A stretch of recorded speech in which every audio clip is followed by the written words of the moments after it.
তেল যে ব্র্যান্ডে যে খেতে চাইতো কিংবা ইয়ে তো অনেকটাই নাই। কিছু কিছু কোম্পানি একবারই মানে সাপ্লাই নাই, সেই ক্ষেত্রে মানে এই যে শর্টটা পড়তে আছে বাজারে। আর রমজানের আগে সব কিছুর দামই একটু স্বাভাবিকভাবে আগে থেকে বেড়ে আসছে। সামনে তো রমজান, দেখা যাচ্ছে 2 সপ্তাহের কম সময় বাকি আছে। সবকিছুর সরবরাহ ভালো, খালি তেলের সরবরাহটা একটু কম। না, কোথাও তীর এবং রূপচাঁদা যেটা আমরা রেগুলার খাই সেটাই নাই। এখন এরা স্টক করে রেখে দিছে, তো এরকম মানে না হওয়ার কোনো কথাই নাই। রূপচাঁদা এটা অ্যাভেলেবেল, রূপচাঁদা তীর অ্যাভেলেবেল থাকার কথা, সেটা নাই। কারণটা কি, এরা স্টক করে রেখে দিচ্ছে না, মানে এটা কোম্পানি করতেছে না, দোকানদাররা করতেছে।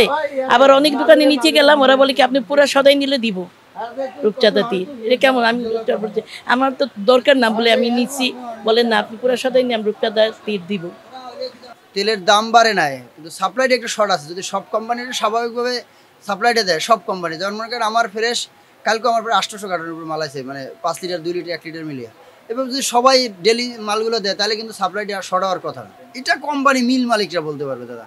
একটা জিনিস নর্মাল বিষয় বুঝবেন, এই যে ছোটো সাধারণ যারা লোকাল কাস্টমার, এরা যখন বলে যে মজুত করে রাখছে, আসলে যারা বোতলজাত বেছে এদের মজুত করার কোনো মানে প্রশ্নই আসে না। কেন?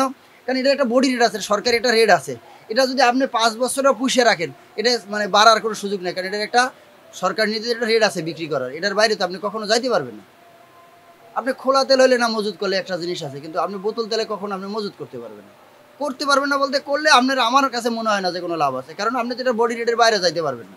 এখন আমরা তো মিলের সাথে যখন আমরা মাল কিনতে যাই তখন প্রত্যেকেই বলে যে তেলের দাম বাড়বে, তেলের দাম। এখন এটা মানে কোম্পানি সবচেয়ে ভালো বলতে পারবে। আমাদের বিষয়টা হচ্ছে আমরা ছোটো দোকানদার, আমাদের কাছে যে মাল আসছে আমরা তো উন্মুক্ত, আমাদের লুকানোর কোনো সুযোগ নেই। গাড়ি আসছে, সবাই দেখতে আসছে। আর এখানে কোম্পানি যদি স্বাভাবিক সাপ্লাই দেয়, সরার কোনো সুযোগ নেই। কিছু কিছু কোম্পানি একবারই মানে সাপ্লাই নেয়, সেই ক্ষেত্রে মানে এই যে শর্টটা পড়তে আছে বাজারে। আসলে মানে রমজান আসলে তেলের সাপ্লাই বেশি থাকে ঠিক আছে, কিন্তু মানে আমার যে টার্গেট তেলের, আমার যে মানে আমি ফ্রেশের ডিলার, এর চেয়ে আমি অলরেডি বেশি মানে আমার বেশি বেচতেছি এখন। মানে যেটুকু মানে আমার টার্গেট বা যেটুকু আমার মানে এই একটা ডিলার হিসেবে একটা টার্গেট থাকে, তার চেয়ে আমি বেশি বেচতেছি এখন। অন্যান্য কোম্পানি যদি স্বাভাবিকভাবে সাপ্লাইটা দেয় তাইলে সমস্যা হওয়ার কথা। সাধারণ ইয়েতে কম হওয়ার কথা, সেটা রোজার উপলক্ষে তারা অনেক বেশি দাম চাচ্ছে, যেটা জনগণের উপর বাড়তি একটা বোঝা আছে। আর ধর্মের জন্যই যদি আমরা ইয়ে করি, আমাদের ভিতর সেই সহনশীলতা নেই, কিংবা আমাদের ভিতর আরেকজনের প্রতি যে দরদ কিংবা ইয়েটা সেটা নেই। ব্যবসায়িক ভিত্তিতে শুধু লাভের কথাই চিন্তা করতেছে। তেলের সংকট বিশেষ করে হচ্ছে এই ব্যবসায়ী, ক্ষুদ্র ব্যবসায়ীরাও এটা শিকার হচ্ছে। এটা বড় যারা তেল বিক্রেতা কিংবা যারা তেল যে ব্র্যান্ডে যে খেতে চাইতো কিংবা ইয়ে তো অনেকটাই নাই, অনেকটাই বলছে সাপ্লাই নাই।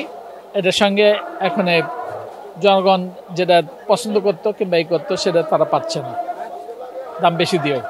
সামনে তো রমজান, দেখা যাচ্ছে 2 সপ্তাহের কম সময় বাকি আছে।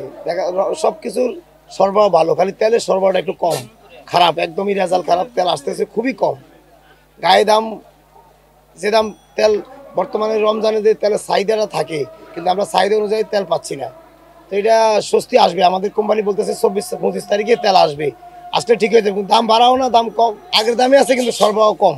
দাম বাড়ার সম্ভাবনা এটা কোম্পানি বলে না যে দাম বাড়বে বা দাম বাড়ায় ছাড়বো, এগুলোও বলে না। কিন্তু তেলের সরবরাহ কমাই দিচ্ছে ডিলার, বলতেছে কোম্পানি তেল দিচ্ছে না। তেলের মেসেজটা পুরোই খারাপ। অন্য অন্য রমজানে যে নিত্যপূর্ণ জিনিস, ছোলা, খেসারি, ডাউলের আইটেম, চিনি, এগুলো সরবরাহ ভালো। যে চিনি আপনার আগে ছিল 140 টাকা, এখন 125 টাকা, সরবরাহ ভালো। যে ছোলা বুট ছিল 130 টাকা রমজানের 1 মাস আগে, এখন ছোলা 110, 108। খেসারির ডাল 110, মটর ডাল ছিল 90 টাকা, এখন 70 টাকা। সব কিছুরে সরবরাহ ভালো, দামও স্থিতিশীল, খালি তেলের মেসেজটাই খারাপ। আসলে এটা যারা তেলের মেল মালিক, যারা আমদানিকারক, তাদের কাছে সব কিছু। তারা ওইখান থেকে যদি বলে যে তেল বাজারে সাপ্লাই আসবে, তাহলে বাজার ঠিক হবে, নাহলে সম্ভাবনা খারাপ। তারা এখন বলতেছে, কোম্পানি বলতেছে ঠিক হয়ে যাবো, অতি শিগগিরই ঠিক হয়ে যাবে। যাতে তেল তো কাঁচামাল বাইরের থেকে আসে। জাহাজ যদি কোম্পানি লোকে বলছে জাহাজ 24 তারিখে বাংলাদেশে ঢুকলে 26-27 তারিখে তেল ঠিক হয়ে যাবে সরবরাহ, দাম বাড়ার সম্ভাবনা নেই। পণ্যের দাম কিছু তো বেশি, আর রমজানের আগে সব কিছুর দামই একটু স্বাভাবিকভাবে আগে থেকে বেড়ে আসছে। তো সেই অনুযায়ী এবার মোটামুটি আগের তুলনায় একটু বেশি হলেও মানুষ এটা মানিয়ে নিয়েছে, জীবনের সাথে এটা মানুষের এই দাম বৃদ্ধির বিষয়টা একাকার হয়ে গেছে। তো আমরা এটা মেনেই এখন মানে যারা স্বল্প আয়ের মানুষ তারা সেভাবে বাজার করার চেষ্টা করি। তেলের বাজারের সংকটের বিষয়টা হচ্ছে যে যারা তেল ইম্পোর্ট করে এবং যাদের এডিবল অয়েল মিল আছে তাদের কিছু ঋণগত জটিলতার কারণে তারা তাদের প্রোডাকশন বন্ধ রেখেছে। আর ইম্পোর্টের বিষয়টা সেভাবে আগে যেভাবে ইম্পোর্ট করতো ব্যবসায়ীরা এখন সেভাবে আগ্রহ নিয়ে করে না।